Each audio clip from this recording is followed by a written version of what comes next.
আসসালামু আলাইকুম। কেমন আছেন সবাই? আমরা আমাদের জীবিকা নির্বাহের জন্য প্রবাসে পাড়ি জমাই এবং কোনো এক মানুষের মাধ্যমে, কোনো একজনের মাধ্যমে আমরা ভিসা প্রসেসিং এর কাজটি করাই এবং সে আমাদেরকে অরিজিনাল অথবা ফেক ভিসা দিল কিনা আমরা ভিসা পাওয়ার পরে, ভিসা কপি পাওয়ার পরে আমরা একটা দ্বিধায় পড়ে যাই। কেননা বর্তমান জামানায় ফেক মানুষের অভাব নেই। তো আমরা আসলে কার কাছে টাকাটি জমা দিলাম সেটা যাচাই করার জন্য আমরা একমাত্র একটা পথ আছে, সেটা হলো ভিসা যাচাই করা। অর্থাৎ আপনাকে ভিসা কপিটি যখন দিল, সেই ভিসা কপিটি আপনি অনলাইনে খুব সহজেই অনলাইনে আপনি নিজে নিজেই আপনার মোবাইল অথবা কম্পিউটার দিয়ে আপনি নিজে নিজেই ভিসাটি চেক করতে পারবেন যে ভিসাটি অরিজিনাল অথবা ফেক কিনা। তো আজকে আমি আপনাদেরকে দেখাবো কুয়েতের ভিসা আপনি কিভাবে অনলাইনে চেক করবেন। তো যারা যারা এখন আমার চ্যানেলটি সাবস্ক্রাইব করেননি, এরকম আরো ইম্পর্টেন্ট ভিডিও সবার আগে পেতে আমার চ্যানেলটি সাবস্ক্রাইব করে রাখুন এবং লাইক, কমেন্ট এবং শেয়ার দিয়ে আমার পাশে থাকুন। তো আপনার প্রোফাইলে আমার ভিডিওটি আপনি যদি শেয়ার করে রাখেন, হয়তো আপনার কাজে নাও লাগতে পারে, কিন্তু আপনার প্রোফাইলে যতজন ফ্রেন্ডস আছে এবং ফ্রেন্ডসদের মধ্যে থেকে হয়তোবা কেউ না কেউ বিদেশে যাচ্ছে এবং তারা এই ভিডিওটি দেখে উপকৃত হবে কিভাবে ভিসাটি সে নিজে নিজে চেক করতে পারবে।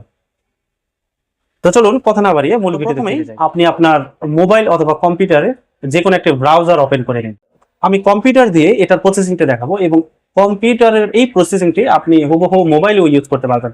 অর্থাৎ আপনার মোবাইলের মাধ্যমেও আপনি সেম প্রসেসিং এ আপনি ভিসাটি চেক করতে পারবেন। তো আমি ক্রোম ব্রাউজারটি ওপেন করে নিলাম। ক্রোম ব্রাউজারটি ওপেন করে নেওয়ার পরে উপরে সার্চ বারে লিখবেন কুয়েত ভিসা চেক। সার্চ বারে লিখবেন, এটা লেখার পর প্রথমে যে সাইটটি আসবে সাইটটি হবে আপনার ভিসা অ্যাপ্লিকেশন স্ট্যাটাস। এটাই ক্লিক করবেন। ক্লিক করার পরে এরকম একটা ইন্টারফেস চলে আসবে। আপনি দেখতে পাবেন ভিসা অ্যাপ্লিকেশন নাম্বার, এরকম একটি বক্স দেখতে পাবেন। এই বক্সটাতে আপনাকে ভিসা অ্যাপ্লিকেশন নাম্বারটি লিখতে হবে। এই নাম্বারটি আপনি কোথায় পাবেন? আপনি যার মাধ্যমে ভিসাটি আপনি প্রসেস করাচ্ছেন তিনি আপনাকে একটা ভিসার কপি দিবে, সেখানটায় আপনার লেখা থাকবে ভিসা অ্যাপ্লিকেশন নাম্বার। সেই নাম্বারটি নিয়ে আপনি এখানে বসাবেন। অথবা আপনার পাসপোর্টে যদি ভিসাটি স্ট্যাম্প হয়ে থাকে সেই ক্ষেত্রে আপনি খেয়াল করুন, পাসপোর্টের ভিসার একদম নিচে আপনি দেখতে পাবেন এই সংখ্যাটি। আপনি এই সংখ্যাটি ভিসা অ্যাপ্লিকেশন নাম্বারের বক্সে লিখবেন।